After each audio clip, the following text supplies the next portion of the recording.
Ya, masih di program inspiratif Rahasia Sukses Santri OPOP Jawa Timur. Acara ini terselenggara berkat kerjasama tim OPOP Jawa Timur dengan Dinas Komunikasi dan Informatika Provinsi Jawa Timur. Kiai, tadi menarik sekali di akhir segmen pertama Kiai bercerita bahwa salah satu metode penyebaran agama di daerah Tuban Tanggir ini adalah dengan menikahkan santri-santri Mbah Muslih dengan gadis-gadis yang ada di daerah-daerah yang minus agama. Itu gimana Kiai? Dan niku alhamdulillah bahkan ada cerita menarik. Satu daerah itu tidak ada tempat akses jalannya. Ada santri dipaksa nikah sama Mbah Muslih ke sana, nangis sana. Wah kok tegomen yo kiai. Karena santri kan belum tahu ya Kiai. Tapi santri dahulu niku samaan wa taatan. Madama ini adalah kiai yang memilihkan bismillah. Dan sekarang alhamdulillah menjadi tokoh agama, tokoh masyarakat. Kita kadang-kadang itu gurau. Ente kalau nggak mau wailah jadi orang gelandangan. Saya sekarang menjadi tokoh masyarakat, alhamdulillah. Dan itu ternyata proses banyak. Enggak di sekitar ini, bahkan di daerah Bojonegoro, di daerah Kendal, beliau itu kepedulian akan dakwah luar biasa. Dan kami sekarang alhamdulillah diteruskan di teman-teman ini di pondok ini ada hay'ah dakwah. Hay'ah dakwah itu kita melakukan dakwah di daerah sekitar, di gunung-gunung, di atas-atas. Itu sampai mungkin 25 tempat yang menjadi daerah binaan Pondok Tanggir. Saat ini Kiai? Saat ini. Karena proses pernikahan itu cara lama gitu. Ini kami yang sudah tadi ya sudah mampu kita terjunkan di masyarakat untuk memberi pengajaran keagamaan dan yang lain. Baik. Kiai, jadi memang itu adalah metode yang sampai sekarang masih dijaga, dilestarikan sebagai salah satu bentuk untuk penyiaran syiar agama Islam di daerah Tanggir dan sekitarnya. Tetapi memang era sekarang Kiai, pesantren tidak hanya mencetak dai semata, mencetak guru ngaji atau mudin, tetapi juga punya misi yang lebih dari sekedar itu, yaitu pemberdayaan. Dan salah satu pemberdayaannya adalah pemberdayaan ekonomi, sehingga ketika santri nanti boyong dari pesantren dan berumah tangga di suatu tempat, maka dia akan mempunyai keterampilan, bukan hanya terampil dalam hal agama. Dan bersama kita sudah ada Gus Misbah. Saya sapa dulu Kiai. Gus Misbah ini luar biasa dalam pemberdayaan ekonomi di Tanggir. Boleh cerita kepada pemirsa Gus, apa saja yang sudah dilakukan oleh pesantren Tanggir ini untuk pemberdayaan ekonominya?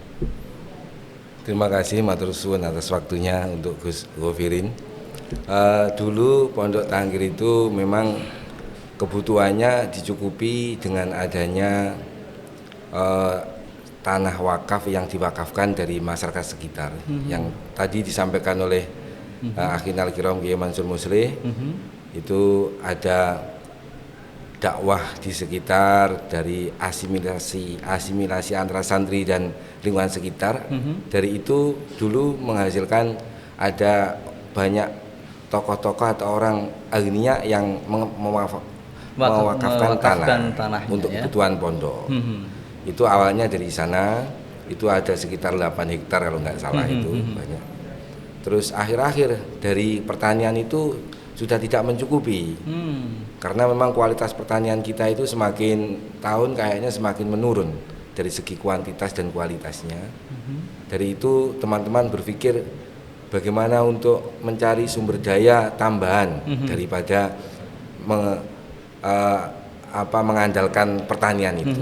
Karena sudah tidak cukup ya? Sudah tidak mencukupi lagi.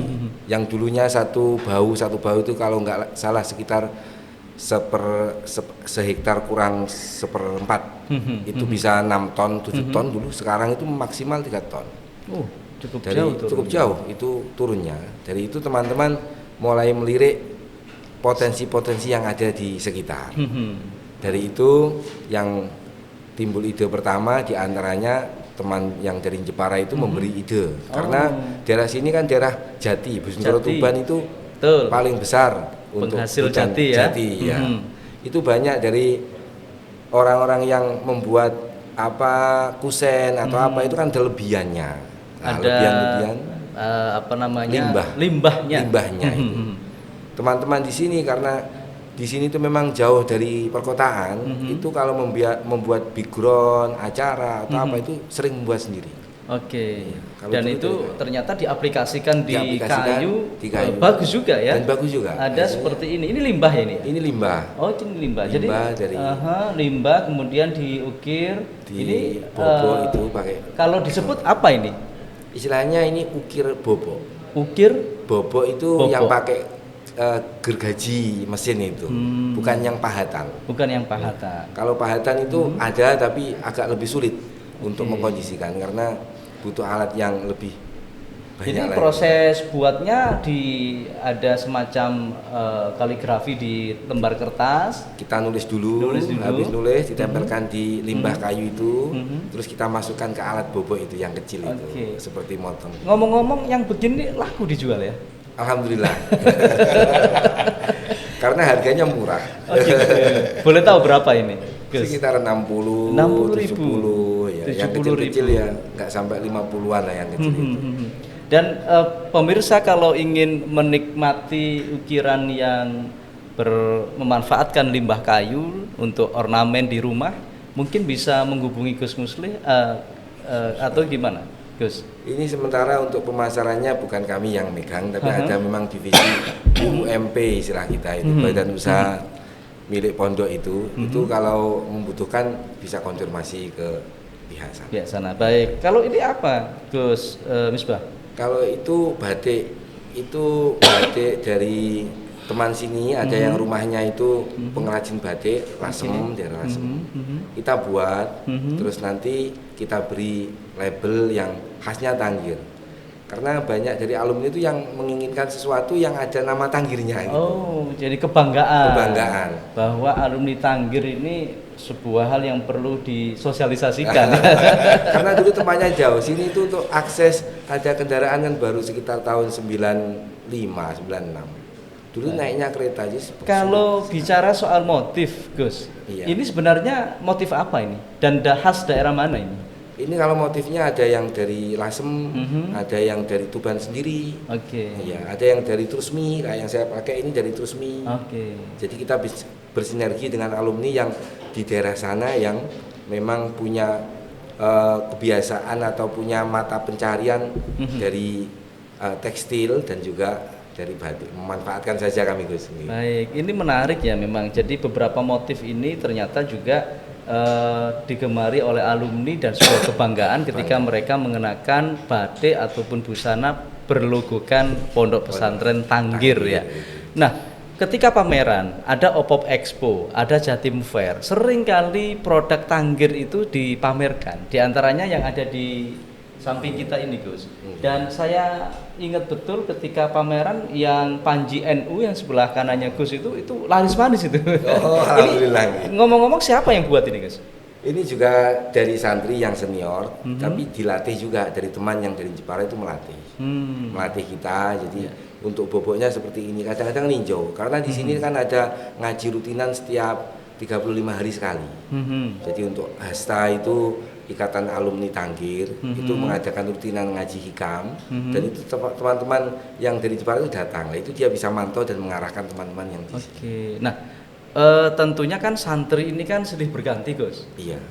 Sudah senior, sudah mahir mahat, ngukir, boyong. Pulang lagi. Nah, terus gimana regenerasinya, Gus? Itu untuk regenerasinya itu tadi kita kawal dengan adanya ngaji rutinan, kan sering ketemu dengan seniornya.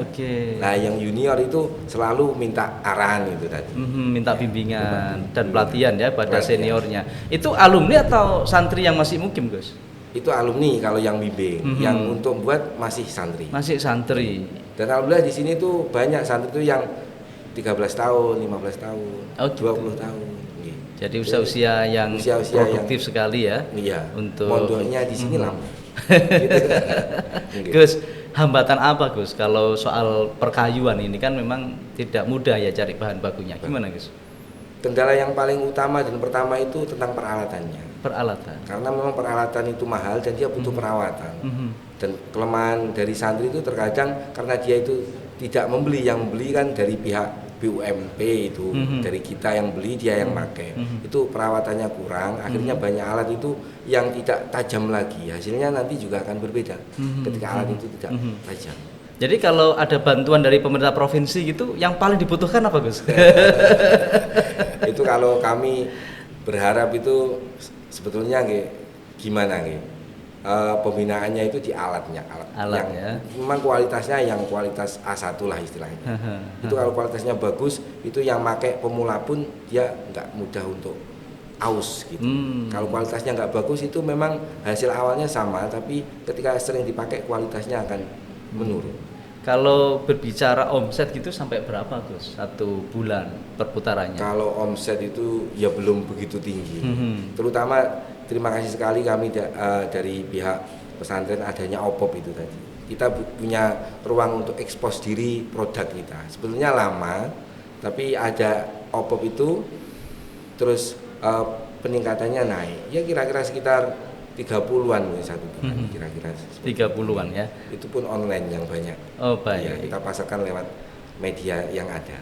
Ya, baik Sobat Opop dan pemirsa dimanapun Anda berada, Pondok Pesantren Raudhatul Thalibin Tanggir Tuban ini mampu memanfaatkan limbah kayu menjadi sesuatu yang produktif, apalagi produktivitas dan kreativitas itu diwujudkan dalam bentuk kaligrafi ukir. Jangan kemana-mana, kita masih akan berlanjut di segmen berikutnya. Tetap di Rahasia Sukses Santri Opop Jawa Timur. Acara ini terselenggara berkat kerjasama tim Opop Jawa Timur dengan Dinas Komunikasi dan Informatika Provinsi Jawa Timur.